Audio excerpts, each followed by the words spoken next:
Makers தயாரிப்பில் ஆதிக் ரவிச்சந்திரன் இயக்கத்தில் அஜித் குமார் நடிக்கும் குட் பேட் அக்லி வெற்றி நடைபோடுகிறது. குமுதம் பக்தி நேயர்கள் அனைவருக்குமே வணக்கம். 2025 குரு பயிற்சி வரப்போகுது. ஸோ இந்த குரு பயிற்சியில் எல்லாருக்குமே என்னென்ன மாதிரியான நன்மைகள் நடக்கும் அப்படின்றத பற்றி நம்ம கூட பகிர்ந்துக்கிறதுக்காக சிறப்பு விருந்தினராக இணைஞ்சிருக்காங்க. யாம் இருக்க பயமே அருண்குமார் சார். அவங்க தான். வாங்க அவங்க கூட சேர்ந்து நிறைய விஷயங்களை கேட்டு தெரிஞ்சுக்கலாம். சார் வணக்கம். வணக்கம்மா. உலகெங்கிலும் இருக்கக்கூடிய குமுதம் பக்தி நேயர்கள் அனைவருக்கும் என்னுடைய அன்பார்ந்த வணக்கங்கள்.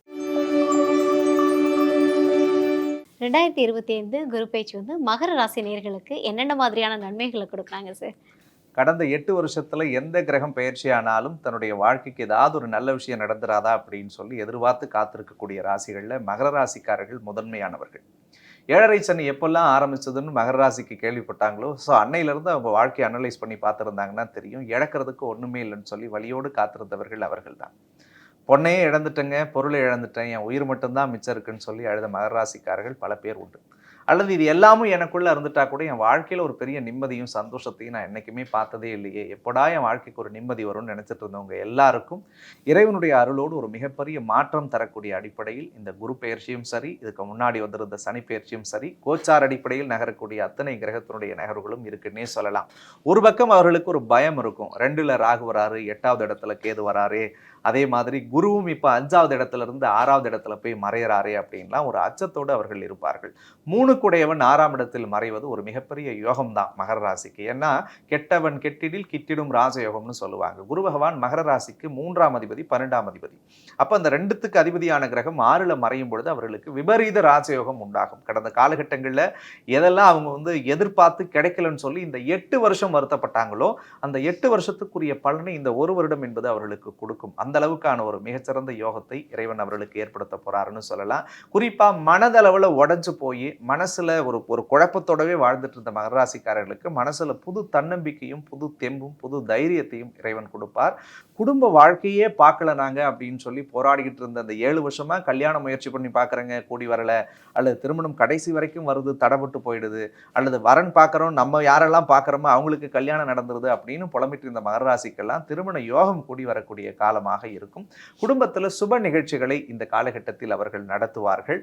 அதே மாதிரி தனம் சார்ந்த விஷயத்துல 2ல் ராகு வராரு தனஸ்தானத்துல. ராகுனாலே ஒரு பெரிய ஜாக்பாட், ராகுன்னா ஒரு பெரிய யோகம்னு சொல்லுவோம். ஸோ யோகக்காரகனாக இருக்கக்கூடிய ராகு வர்றதுனால கண்டிப்பாக அபரிவிதமான பொருளாதார வளர்ச்சி அவர்களுக்கு இருக்கும். கடன் சுமையில் மாட்டிட்டு இருந்தவங்கெல்லாம் அப்படி சும்மா அள்ளி தூக்கி போட்டு அந்த கடனை அடைக்கிற மாதிரியான வாய்ப்புகளையும் சூழலையும் கடவுள் அவர்களுக்கு ஏற்படுத்த போறாருன்னு சொல்லலாம்.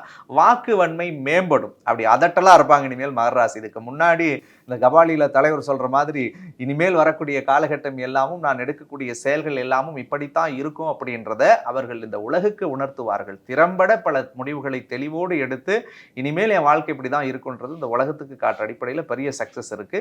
அதே மாதிரி மகராசிக்காரர்கள் சொத்து பத்து சம்பந்தமான விஷயங்கள்ல சிக்கல் பிரச்சனைகளை சந்திச்சுட்டு இருந்தவங்களுக்கெல்லாம் அந்த சொத்து பிரச்சனை எல்லாமே சரியாயிடும். பேங்க்ல ஒரு டாக்குமெண்ட் வச்சு என்னால் மீட்க முடியாமல் இருந்துச்சு, அல்லது ஒரு கடன் வாங்கிட்டு கொடுக்க முடியாமல் இருந்துச்சு, அல்லது கிரெடிட் கார்டு லோன் போட்டு நான் அடைக்க முடியாமல் கஷ்டப்பட்டுக்கிட்டு இருக்கிறேன் அப்படின்னு நினைக்கிறவங்கலாம் அந்த கடன் கம்ப்ளீட்டாக ஃபினிஷ் பண்ணிட்டு அவங்க வெளியில் வந்துடுவாங்க இந்த காலத்துலன்னு சொல்லலாம்.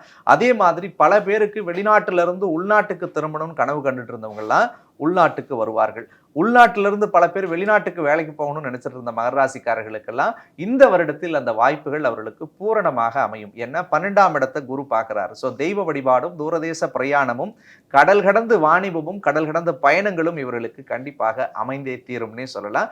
அது ஒரு பாசிட்டிவான பயணமாக இருக்கும். இவங்க ஒரு 10 ரூபா செலவு பண்ணி போனாங்கன்னா அது திரும்ப ரிட்டர்னாக அவங்களுக்கு ஒரு 100 ரூபாயா கடவுள் கொடுப்பார். அந்த மாதிரியான யோக பலன்கள் எல்லாமும் அவர்களுக்கு ஏற்படுத்தும். ஸோ குழந்தை பாக்கியத்தை எதிர்பார்த்து காத்திருக்கக்கூடிய மகராசிக்காரர்களுக்கு குழந்தை பிராப்தம் இருக்கும். பிள்ளைகளால் நல்ல அனுகூலம் இருக்கும். பிள்ளைகளுக்கு இவங்க விரும்பிய காலேஜில் சீட்டு கிடைச்சி சேர்க்கறதுக்குரிய வாய்ப்புகளும் மகரத்துக்கு கடவுள் கொடுப்பாருன்னு சொல்லலாம். அதே மாதிரி கொடுக்கல் வாங்கல கடந்த காலத்தில் இருந்து வந்த சிக்கல்கள் எல்லாமே சரியாகும். ஏதாவது ஒரு வழக்கில் இவங்க தீர்ப்பை எதிர்பார்த்துட்டு இருந்தாங்கன்னா கண்டிப்பாக அவங்களுக்கு அந்த தீர்ப்பு சாதகமான பலன்களை கற்றுத்தரக்கூடிய அடிப்படையில் இருக்கும். தகப்பனாரோடு இருந்து வந்த கருத்து மோதல்கள் எல்லாமும் மகராசிக்காரர்களுக்கு கண்டிப்பாக விலகும். அதுக்கு குறிப்பாக பார்த்தோம்னா மகரத்தை பொறுத்த வரைக்கும் எது சொன்னாலும் தகப்பனுக்கு ஆகாமலே இருந்திருக்கும். இருக்கும் கடந்த ஒரு 1.5 வருஷமா. பட் அது எல்லாமே சரியாகும். தந்தையும் பிள்ளையும் சேர்ந்து வாழக்கூடிய ஒரு தருணத்தை இந்த பீரியட்ல இறைவன் ஏற்படுத்தி தருவார். அதே மாதிரி ரொம்ப முக்கியமா ரொம்ப நாளா மகர ராசி எதிர்பார்த்திருக்கும் ஒரு பட்டத்துல ஒரு மாற்றம் வந்துடாதா, ஒரு ப்ரமோஷன் கிடைச்சிடாதா, அல்லது வேற ஏதாவது ஒரு பெரிய இடத்துல நம்ம உட்கார்ந்துட மாட்டோமா, தகுதி இருந்தும் திறமை இருந்தும் ஏன் இந்த 8 வருஷமா அப்படியே முடங்கி போயிருந்தோம்னு சொல்லி பல பேர் புலம்பி இருப்பாங்க. பட் கடந்த 6 வருடத்தில் அவர்கள் இழந்த அத்தனையும் அவர்களிடத்தில் வந்து சேரும். புதிய பட்டத்தையும் புதிய பதவியையும் புதிய பொறுப்பையும் மகர ராசிக்காரர்கள் இந்த வருடத்தில் பெற்றே தீருவார்கள். நினைத்து பார்க்க முடியாத இடத்துல அவங்களுடைய வளர்ச்சி இருக்க போகுதுன்னு நான் சொல்லுவேன். ஸோ இன்னும் ஒரு பியூன் வேலைக்கு அப்ளை பண்ணவங்களுக்கு மேனேஜர் போஸ்ட் கூட்டு கொடுத்தாலும் ஆச்சரியப்படுவதற்கு இல்லை. உங்க தகுதிக்கு நீங்க இங்க தாங்க இருக்கணும்னு சொல்ற அளவுக்கான அங்கீகாரத்தை அவர்கள் பெறுவார்கள். அதே மாதிரி ரொம்ப முக்கியமா செலவுகள் எல்லாத்தையும் கட்டுக்குள்ள கொண்டு வந்து சுபவரையும் செய்யக்கூடிய ஒரு புனிதமான காலமாக இருக்கும் மகர ராசிக்கு. ஸோ அப்போ ஒட்டுமொத்தத்தை பொறுத்த வரைக்கும் 7.5 சனியினுடைய நகர்வு இவர்களுக்கு ஒரு மிகப்பெரிய பாசிட்டிவான விஷயத்தை கொடுக்குது. குரு 6ல் மறையறதுன்றது 3க்கும் 12 கூடிய கிரகம் 6ல் மறைகிறதுனால் இவர்களுக்கு யோகமாக அமைகிறது. மகர ராசிக்கு ஒரு பொற்காலமான வருடம் இந்த வருடம். Super sir, super. இந்த மகர ராசினியர்கள் இந்த குரு பேச்சில் ஏதாவது சிக்கல்களை சந்திக்கிறதோ இல்லை இந்த விஷயத்தில் அவங்க கவனமாக இருந்தால் இன்னும் சிறப்பாக இருக்கும் அப்படின்னா என்ன மாதிரியான விஷயங்கள்? மகர ராசிக்காரர்களை பொறுத்த வரைக்கும் அடுத்த 1 வருட காலத்திற்கு பெருசா எந்த விதமான கடனும் வாங்கக்கூடாது. அதில் மட்டும் அவங்க கொஞ்சம் தெளிவாக இருக்கணும். ஏன்னா இந்த காலகட்டத்தில் 6ல் குரு வரும் பொழுது கடன் வாங்கிட்டா அந்த கடனால் தேவையில்லாத பல சிக்கல்கள் ஏற்படும்.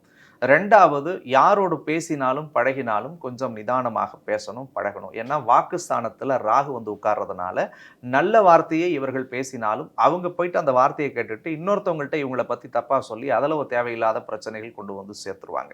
ஏன்னா மகர ராசிக்கு ஏற்கனவே ட்ரஸ்ட் இஷ்யூ ரொம்ப அதிகம். அவங்க என்னதான் நீ நெஞ்ச பொழந்து காட்டினா கூட மகர ராசி அவ்வளோ சீக்கிரத்தில் நம்ப மாட்டாங்க யாரையுமே.